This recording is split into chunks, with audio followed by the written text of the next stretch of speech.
Welcome, everyone. Got a little special broadcast tonight. How to build a prehistoric giant, and this is going to be relating to 1896. And I hope that everyone is doing well. And I'm just going to get into it real quick.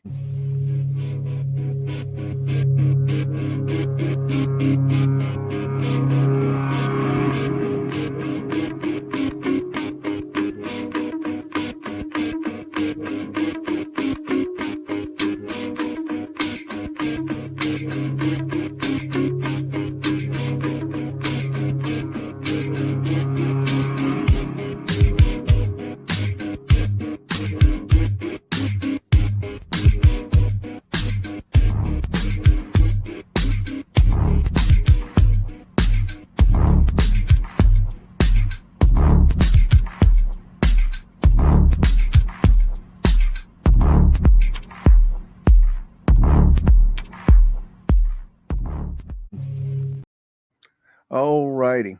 Okay, so I ran across a news article and I wanted to share it with everyone because I thought it was interesting.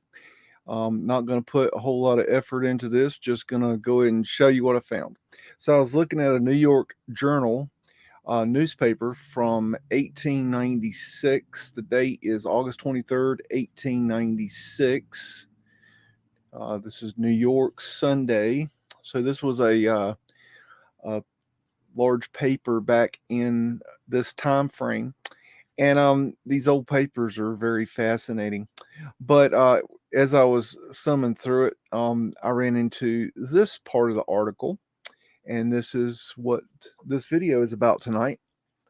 And so we'll get into that. This is called is this the ancestor of the American race?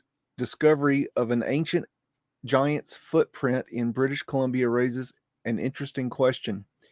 Let's see how the prehistoric man would look today if constructed by ethnologists. And this guy right here, Chang the giant. This, I believe, his measurements are down here. But anyways, this is a much larger giant. So now bear with me. This is a little bit tricky to read because it's not the highest resolution, but we'll be able to get through it. It says heights of the giants whom we know of. We got Goliath, Palestine, 11 feet. Galbera, Rome, 10 feet. Funam, Scotland, 11.5. I might be butchering these names. Okay, you can see what I'm saying. Devalmont, Ruin, 17 feet. Count Bouchard, Daphne, 22.6. Theobuckus, I'm not reading that right. And 25.5 feet. Unknown, 30 feet. John Middleton, England, 9.3. These are the periods here. Let's see. This is modern giants.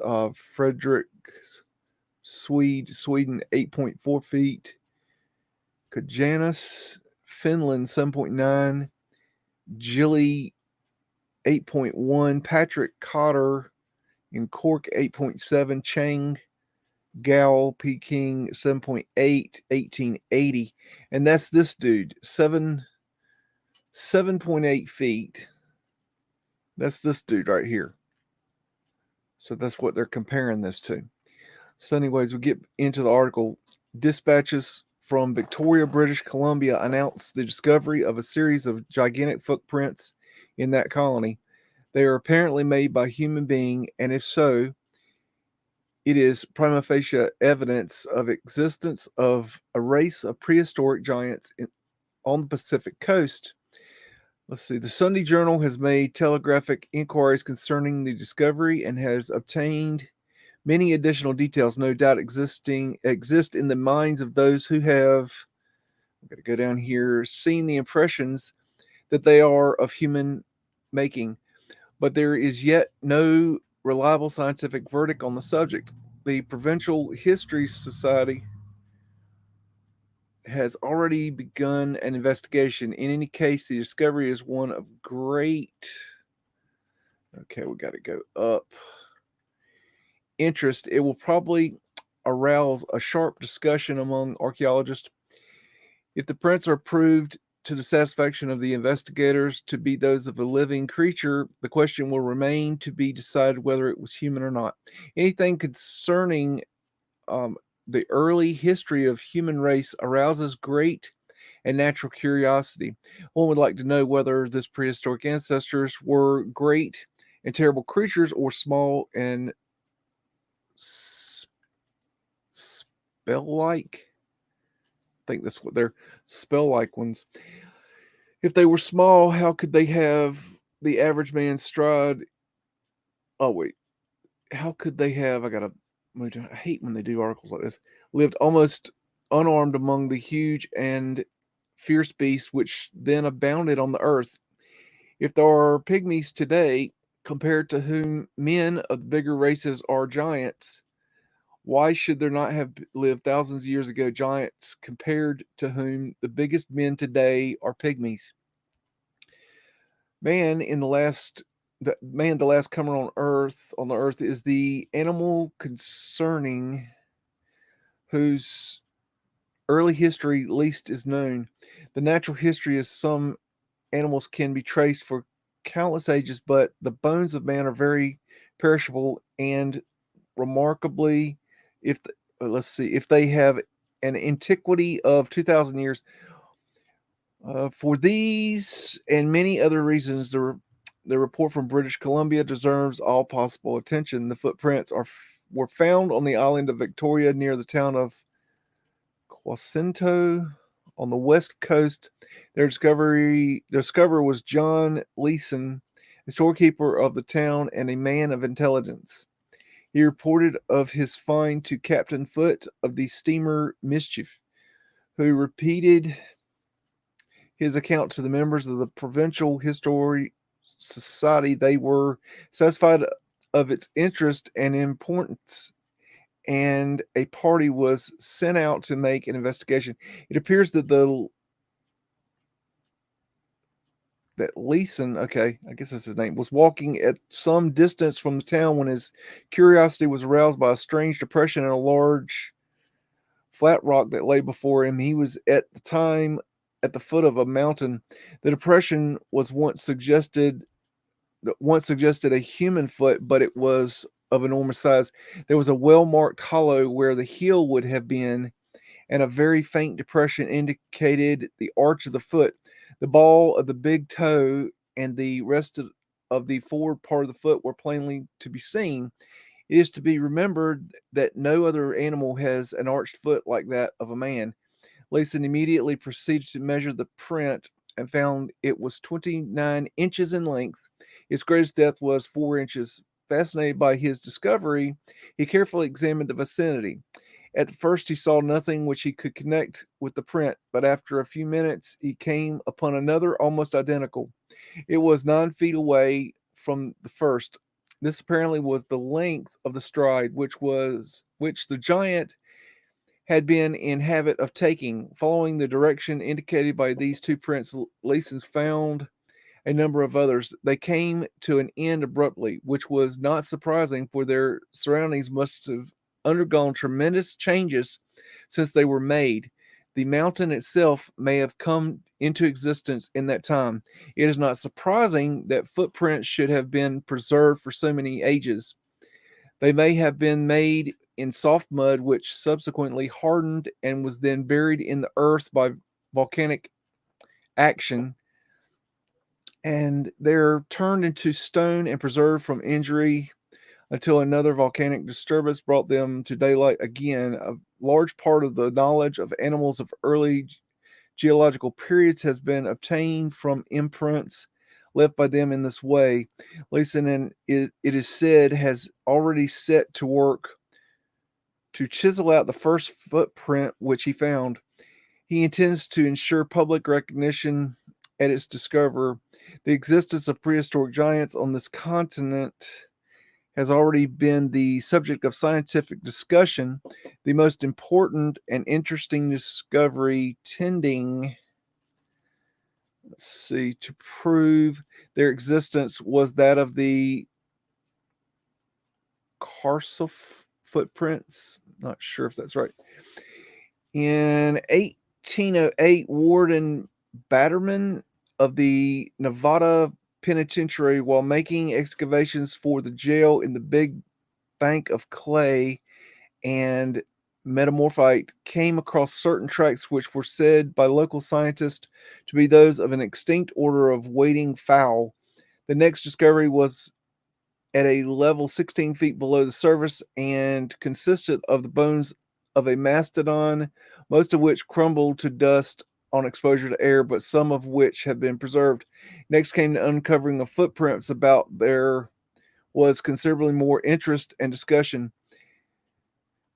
All in all, there were hundreds of them in parallel lines across each other, crossing each other, and in shape, though certainly not in size, they looked like the imprints of humans' feet made in the soft clay many thousands of years earlier in the world's history and preserved by this succumbent metamorphite rock.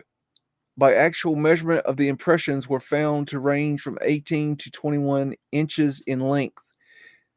The news of the uncovering of these gigantic footprints brought all the wise men of the West to Carson.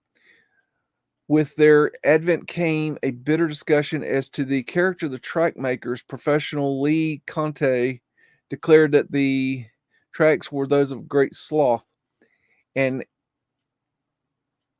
arboreal monster, which used to roam the Nevada wilds where they had forest instead of something waste and sagebrush. Alkanol, I don't know. Professor Harkness, on the other hand, was of the opinion that the footprints were those of a tribe of prehistoric men, and that their frequency in this locality showed that the old clay beds must have been a highway for giants of a Neolithic age. Subsequent discoveries would give a decided touch of realism to this hypothesis. As the excavations went on, other and still more gigantic footprints were discovered. These were the mammoth whose bones had already been found, and about these mastodonic tracks, those of the human like character seemed to press, as there had been no discussion of concerning the contemporaneous character of the tracks. It would fall, therefore, either that the sloths had held close and numerous companionship with the mammoth, against which there is the burden of natural history proof, or that the stone men of the Nevada plain had been tracking down the gigantic beasts to give him battle for food and had come upon their quarry here. The bones, despite their condition of decay, had given a fair something, fair something of the huge bulbs of the mammoth. But these flourished. I don't know. This thing's hard to read. An object lesson of bulbs that was even more powerful. The prints were from 29 to 34 inches in diameter. The feet of an African elephant measuring from 12 to 16 inches. The diameter, and where the great hairy pachyderm had trodden the clay, had risen the ridges of a foot high. Here, then, the tree or cavemen with their stone axes and obsidian tipped arrows had brought the mastodon to bay, and it would not need a great fight of the imagination to see the conflict between the men and beast, nor the bones in such near neighborhood. Would it need very much more imagination to see how the battle ended?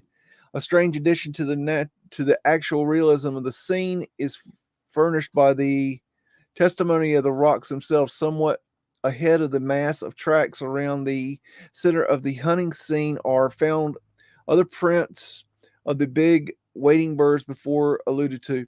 These show how the long legged hunters of the pool first ran swiftly from the scene and then from the gradual shortening and deepening of the claw marks on how big birds left the earth and took wing, frightened from the salt marshes where they had been feeding by the rush and yells of the stone men and the trumpeting of the hunted mastodon. Man, when appeared on the earth, had a great many unpleasant neighbors and had been the size indicated by the British Columbian footprint. He would have had plenty of opportunity to exercise his powers in combat. Among the animals then living were the hairy mammoth, which was much larger than the elephant, the woolly rhinoceros, the giant hippopotamus, as well as tigers, hyenas, and bears of great size and ferocity. The climate of the whole world was much colder, for the woolly pachyderms extended as far as the south of France. A remarkable similarity between the weapons and implements of primitive man has been noted all over the world. The stone hammers, axes, and so forth are alike in Europe, Asia, and America. From the remains of the men of the Stone Age found in France, it is uh, con- concluded that they had massive bones, long and flat feet, comparatively short arms, and long forearms with powerful muscles, great developed jaws, widely open nostrils, and were unbridled passions. Professor Broca found the something bones in their width approaching those of the highest ape and a remarkable transverse flattening of the tibia. The ascending branch of the lower jaw was very wide, and the cranial capacity equal to that of the high races of the present day. Another archaeologist, M. Lauret, says that the man of the Stone Age lived without fruits, was essentially precutus and carnivorous, and eater of raw flesh, and a cannibal. There is no scientific evidence to disprove the theory that gigantic races of men lived on the earth in the days of its infancy. The traditions of the most ancient of civilized peoples contain strong testimonies that there were such races. And then we'll get into this part right here. I just want to check this for a second. Let's see. Give me just a moment, folk. And I will get back into it just a second. Okay. Alrighty. Let me share screen again. Okay. Now, in here it says Dr. Bynum tells how to build a prehistoric giant. It is easy to reconstruct from the footprint of this prehistoric man his entire form according to the proportions of a modern man. An ordinary man 6 feet high has a foot about 12 inches in length.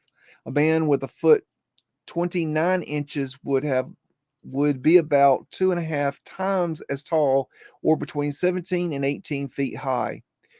To the man 6 feet high, a weight of 200 pounds may be allowed. 2.5 times that would be 500 pounds. Add to this one third for a proportion increase in all directions, and you would have a total of 660 pounds. That would be the approximate weight of our prehistoric man. According to the same system of reckoning, he would have a brain weight of 125 ounces. That would give him large thinking powers. He would be about 100 inches round the chest and would have biceps 18 inches in circumference. Corbett and Sullivan would be ridiculous pygmies compared to him. The average man's stride in walking is 2 feet. This prehistoric man would take 5 feet. A very fast professional runner could cover in the neighborhood of a mile in 5 minutes. The giant would perhaps be able to go 2.5 miles in 5 minutes. But many considerations enter this question. He would have overcome a great deal of friction. His capacity for eating would be tremendous. He could drink a gallon of wine and eat a whole sheep in a meal. The prehistoric people, however, did not eat as regularly as we do. They ate all they could get when they got it. They were great gourmands and very carnivorous, mighty eaters of the flesh and fish. This giant would doubtless have needed 10 pounds of meat a day. If he understood the art of brewing, he would have been able to drink a keg of beer. If he were as powerful as Standow, I don't know, in proportion to his size, he could have carried a bull under each arm. He could have broken any modern doorway, and it would have required 6 or 7 of the strongest, most courageous policemen to arrest him. It is perhaps idle to base speculations on this strength of that of the modern man. It will probably be far greater in proportion to his size. The chimpanzee, which is somewhat smaller than a man, can twist a gun barrel with its hands and is stronger than 2 or 3 men. It is reasonable to suppose that a prehistoric man who lived almost as wild as a wild animal would have a strength proportionate to that of an ape. In that case, the giant would have had a truly fearful strength. It is curious to note that the legends of the races of giants have been more or less accepted in all ages. In the Bible, mentioned the Anakites, Anakites, and the last of whom, Og, and the king of Bashan, was slain by Moses. Then there were the Cyclops of Greek mythology. Dr. Schulman has discovered remains of gigantic buildings which led him to believe in the actual existence of a Cyclopean race. Now, that's the article that I found, and let me stop for a second, and so I just kind of wanted to check and see. We've got another. Let me share this. I'm gonna just take another look at the. Let's see this. New York Journal, New York Journal American. That is the newspaper that we were reading from. The New York Journal American was a daily newspaper published in New York from 1937 to 1936. The Journal American was a product of merger between two New York newspapers owned by William Randolph Hearst. The New York American, originally the New York Journal, renamed American in 1901, a morning paper, and the New York Evening Journal, an afternoon paper, both were published by Hearst. From 1895 to 1937, the American and Evening Journal merged in 1937. And so it's a real newspaper. It's a like a it's not a crappy little rag. Um, and they were famous for some of their photographs. Um, but this one, let's look at these. This idea of some of their they're talking about the Holmes murders. If you know about those in Chicago during the World's Fair. This one I thought was really interesting. It says kill everyone under over 10, and it's talking about the Philippine American War in 1902. And gosh, I'd never even heard of the Philippine American War. So that was a new one on me. I thought that was interesting. But anyways, then I looked into this fella Heinrich Schulman, and Schulman, or whatever his name is. Anyways, this dude right here, and this is the guy that was talking about that he had found gigantic buildings, um, and right here he says, let's read it again. Dr. Schulman has discovered remains of gigantic buildings. So, looking at that, this dude's kind of got a real sketchy history. Heinrich Schulman, 1822 to 1890, was a German businessman and pioneer of the field of archaeology. He was advocate of the histories of places mentioned in the works of Homer and the archaeological excavator of Hirschelunk. I can't even pronounce that. Turkish ancient city located was now historically Anatolima. What the hell? I have no idea where that is. He was an advocate of the no. He presumed to be the site of Troy, along with the Mycenaean sites of Mycia and Tyrannus. His work lent weight to the idea that Homer's Iliad reflects historical events. Schulman's excavation of 9 levels of archaeological remains has been criticized as destructive of significant historical artifacts, including the level of his believed that is believed to be the historical Troy. Um, let's see, 1844. That's him when he was younger. Took a position with Schroeder and Company, an import-export firm. In 1846, the firm sent him as general agent to St. Petersburg. In time, Shulman represented a number of companies. He learned Russian and Greek, employing the system he used his entire life to learn languages. Shulman claimed that it took him 6 weeks to learn a language and wrote his diary in the language of whatever country he happened to be in. By the end of his life, he could converse in English, French, Dutch, Spanish, Portuguese, Italian, Russian, Swedish, Polish, Greek, Latin, Arabic, besides his native German. Schulman's ability with languages was an important part of his career as a businessman and importing trade. In 1850, he learned of the death of his brother Ludwig, who had become wealthy as a speculator in the California gold fields. Schulman went to California in 1851 and started a bank in Sacramento, buying and reselling over $1 million worth of gold dust in just 6 months. When the local Rothschild agent complained about the short wait consignments, he left California pretending it was because of illness. While he was there, California became 31st state. In September 1850, Schulman acquired United States citizenship. Schulman pronounced this story in his autobiography, 1881, though he clearly was in St. Petersburg that day and, in actual fact, obtained his American citizenship only in 1869. According to his memoirs, before arriving in California, dined in Washington, D.C. with President Milford Fillmore and his family, but W. Calder the third says that Schulman didn't attend but simply read about a similar gathering in the papers. Schulman also published what he said was the eyewitness account of the San Francisco fire of 1851, which he said was in June, although it took place in May. At the time, he was in Sacramento and used the report of the fire in the Sacramento Daily Journal to write his report. On April 7th, 1852, he sold his business to and returned to Russia. There he attempted to live in the life of a gentleman, which brought him to contact with some lady, some person. I think it's a lady, niece of wealthy friends whom he married in 1852. Schulman next concerned the cornered the market in indigo dye. That's indigo dye. And then went into the indigo business himself, turning a good profit. Schulman made yet another quick fortune as a military contractor in the Crimean War, 1854 to 1856.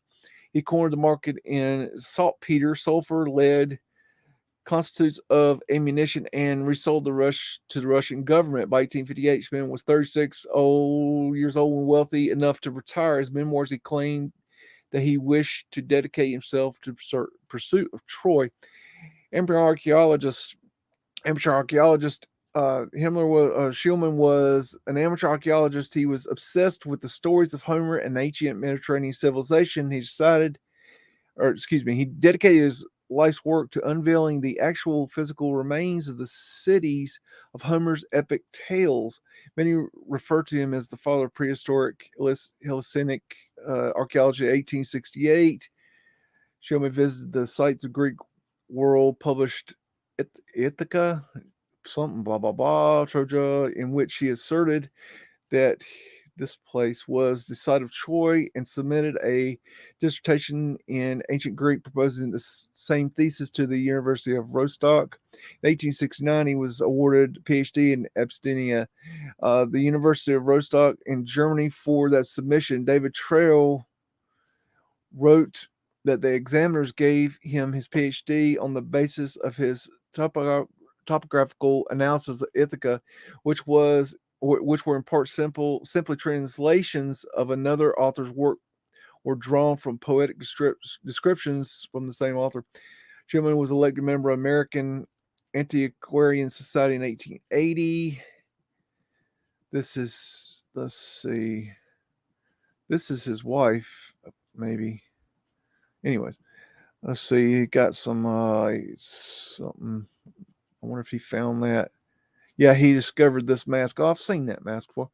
Shillman's first interest in classical nature seems to have been the location of Troy. At the time he began excavating Turkey, the site commonly believed to be Troy was Penobus, I don't know, hilltop at the south end of Trojan Plain. The site had been previously excavated by English amateur archaeologist and local expert Frank Calvert.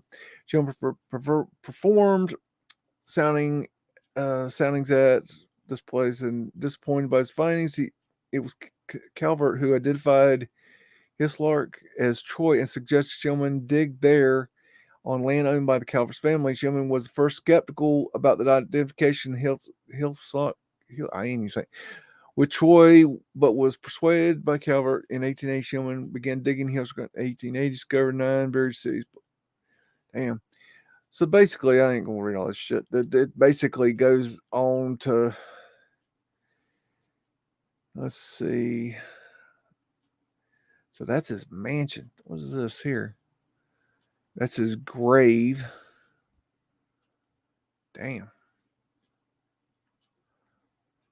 So he's got a hell of a grave. And then this is his mansion in Athens, California, 1910. So that's a hell of a thing right there. Damn. So anyways, what else we got? I guess a bust. Who cares?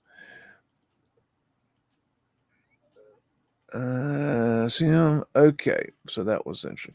So anyways, that's basically, you can read the rest of that if you want. That's about the gist of what I found. I just thought it was interesting, and you can check it out for yourself and see what you think. It's something I hadn't seen before. How you doing, Bernie? How you doing, Maggot? Hello, Messianic Q. Make a great America guitar again. Make America guitar again. Okay. That's interesting. Make America guitar again. I'm a drummer. Make America drummer again. That's what I say. Anyways, that's what I found. Bernie made me do it. I told Bernie about it, and Bernie said I had to do a live stream to show you guys that. So anyways, I did it. Love Bigs.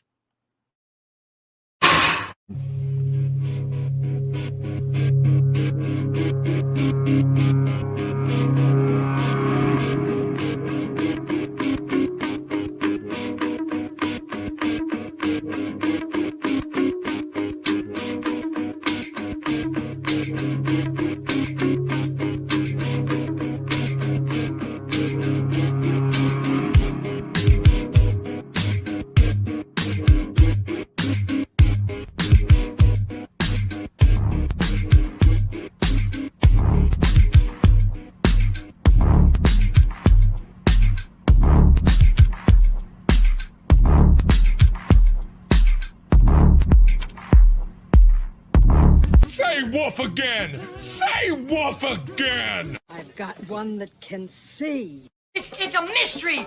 It's a mystery wrapped in a riddle inside an enigma! Don't you get it? Welcome to the underground.